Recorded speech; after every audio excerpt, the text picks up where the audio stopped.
નમસ્કાર મિત્રો, સ્વાગત છે તમારું અમારી YouTube ચેનલમાં। તો મિત્રો, ઇન્ડિયન પોસ્ટ એટલે કે ભારતીય ટપાલ વિભાગ દ્વારા જીડીએસ એટલે કે ગ્રામીણ ડાક સેવકની પોસ્ટ પર ભરતી જાહેર કરવામાં આવેલી છે। તો આ ભરતી વિશે આપણે તમામ માહિતી એક જ વિડીયોમાં મેળવી લઈએ। તે પહેલા વિડીયો ગમે તો લાઈક અને શેર કરી દેજો, ચેનલમાં નવા હોય તો ચેનલને સબસ્ક્રાઇબ કરી દેજો। તો ચાલો મિત્રો, વિડીયોની શરૂઆત કરીએ।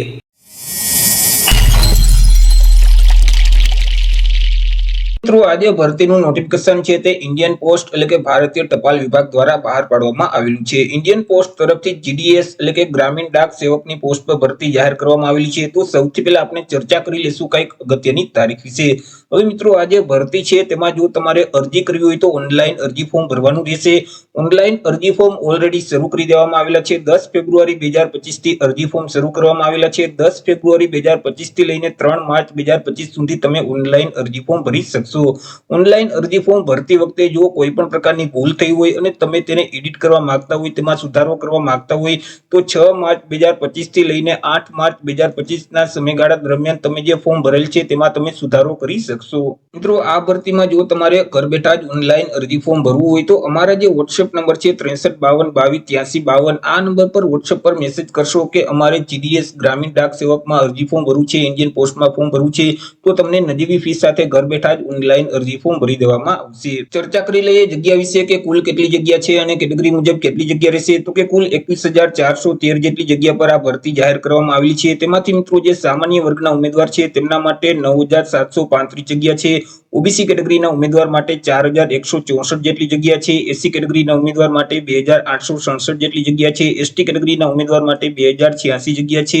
જ્યારે ઈડબ્લ્યુએસ કેટેગરીના ઉમેદવાર છે તેના માટે 1,952 જેટલી જગ્યા છે। આવી રીતે જે 21,413 જગ્યા છે તેમાંથી મિત્રો આપણે ગુજરાતની વાત કરીએ કે ગુજરાતમાં કેટલી જગ્યા છે, તો કે ગુજરાતમાં 1,203 જેટલી જગ્યા પર ભરતી જાહેર કરવામાં આવેલી છે। આ જે 1,203 જગ્યા છે તેમાંથી સામાન્ય વર્ગના ઉમેદવાર માટે 524 જેટલી જગ્યા છે। ઓબીસી કેટેગરીના ઉમેદવાર માટે 260 જેટલી જગ્યા છે। એસસી કેટેગરીના ઉમેદવાર માટે 54 જગ્યા, એસટી કેટેગરીના ઉમેદવાર માટે 212 જગ્યા, જ્યારે ઈડબ્લ્યુએસ કેટેગરીના ઉમેદવાર માટે 122 જેટલી જગ્યા રહેશે। ચર્ચા કરી લઈએ પે સ્કેલ એટલે કે પગાર ધોરણ વિશે। તો એ મિત્રો, જે જીડીએસ ની પોસ્ટ છે તો તેમાં ટીઆરસીએ ના નિયમ મુજબ પગાર આપવામાં આવતો હોય છે, એટલે કે ટાઈમ રિલેટેડ કન્ટિન્યુટી અલાઉન્સ મુજબ પગાર આપવામાં આવતો હોય છે, કે જેમાં બીપીએમ એટલે કે બ્રાન્ચ પોસ્ટ માસ્ટરની જે પોસ્ટ છે તેમાં મિત્રો 12,000 થી લઈને 29,380 મુજબ પગાર મળવાપાત્ર થતો હોય છે। જ્યારે આસિસ્ટન્ટ બ્રાન્ચ પોસ્ટ માસ્ટર અને ડાક સેવકની જે પોસ્ટ છે તેમાં 10,000 થી લઈને 24,470 નું પગાર ધોરણ છે તે લાગુ પડતું હોય છે। ચર્ચા કરી લઈએ એજ લિમિટ એટલે કે વય મર્યાદા વિશે। અરજી ફોર્મ ભરવા માટે ઉમેદવારની ઉંમર કેટલી હોવી જોઈએ? તો અહીં અરજી ફોર્મ ભરવાની જે છેલ્લી તારીખ છે 3 માર્ચ 2025, તે તારીખને ધ્યાનમાં રાખી ઉમેદવારે પોતાની ઉંમરની ગણતરી કરવાની રહેશે। 3 માર્ચ 2025 ના રોજ ઉમેદવારની ઉંમર ઓછામાં ઓછી 18 વર્ષ જ્યારે વધુમાં વધુ 40 વર્ષની હોવી જોઈએ। પરંતુ અહીં જે અનામત વર્ગના ઉમેદવાર છે તેઓને સરકારશ્રીના નિયમ મુજબ છૂટછાટ મળવાપાત્ર થશે। જેમ કે એસસી અને એસટી કેટેગરીના જે ઉમેદવાર છે તેઓને 5 વર્ષની છૂટછાટ મળવાપાત્ર થશે। ઓબીસી કેટેગરીના ઉમેદવાર છે તેઓને 3 વર્ષની છૂટછાટ મળવાપાત્ર થશે। હેન્ડીકેપ ઉમેદવાર છે તો તેઓને 10 વર્ષની છૂટછાટ આપવામાં આવશે। તે સિવાય બાકી જે તમામ ઉમેદવાર છે તેમની ઉંમર 3 માર્ચ 2025 ને ધ્યાનમાં રાખી ઓછામાં ઓછી 18 વર્ષ અને વધુમાં વધુ 40 વર્ષની હોવી જોઈએ। વાત કરી લઈએ એજ્યુકેશન ક્વોલિફિકેશન એટલે કે શૈક્ષણિક લાયકાત વિશે। અરજી ફોર્મ ભરવા માટે ઉમેદવારની શૈક્ષણિક લાયકાત કેટલી હોવી જોઈએ? તો કે ઉમેદવારોએ કોઈ પણ સરકાર માન્ય બોર્ડમાંથી ધોરણ 10 ની પરીક્ષા છે તે પાસ કરેલ હોવી જોઈએ। મિત્રો, ગણિત અને ઇંગ્લિશ વિષય સાથે ધોરણ 10 ની પરીક્ષા છે તે ઉમેદવારોએ પાસ કરેલ હોવી જોઈએ।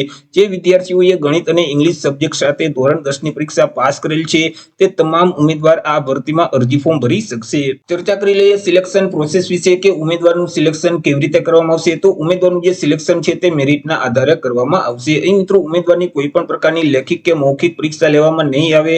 ઉમેદવારોએ જે ધોરણ 10 ની પરીક્ષામાં જેટલી ટકાવારી મેળવેલ છે તે ટકાવારીનું એક મેરિટ લિસ્ટ તૈયાર કરવામાં આવશે અને મેરિટના આધારે ઉમેદવારનું સિલેક્શન કરવામાં આવશે। ચર્ચા કરી લઈએ એપ્લિકેશન ફી એટલે કે અરજી ફી વિશે કે કયા ઉમેદવારોએ કેટલી અરજી ફી ભરવાની રહેશે। તો અહીં તમામ એસસી કેટેગરી, એસટી કેટેગરીના જે ઉમેદવાર છે, હેન્ડીકેપ ઉમેદવાર છે, ટ્રાન્સ વુમન છે, તે સિવાય તમામ કેટેગરીની જે મહિલા ઉમેદવાર છે તો આ ઉમેદવારોએ અરજી ફી ભરવાની રહેતી નથી. તે સિવાય જનરલ, ઈડબ્લ્યુએસ અને ઓબીસી કેટેગરીના જે પુરુષ ઉમેદવાર છે તેઓએ અરજી ફી ભરવાની રહેશે.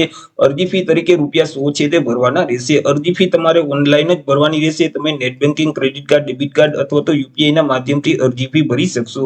તો એ રીતે મિત્રો ભારતીય ટપાલ વિભાગ દ્વારા જીડીએસ એટલે કે ગ્રામીણ ડાક સેવકની પોસ્ટ પર ભરતી જાહેર કરી દેવામાં આવેલી છે અને તેમના ઓનલાઈન અરજી ફોર્મ પણ શરૂ કરવામાં આવેલા છે. તો આશા રાખું છું વિડીયો પસંદ પડ્યો હશે. વિડીયો પસંદ પડ્યો હોય તો લાઈક અને શેર કરી દેજો. ચેનલમાં નવા હોય તો ચેનલને સબસ્ક્રાઇબ કરી દેજો.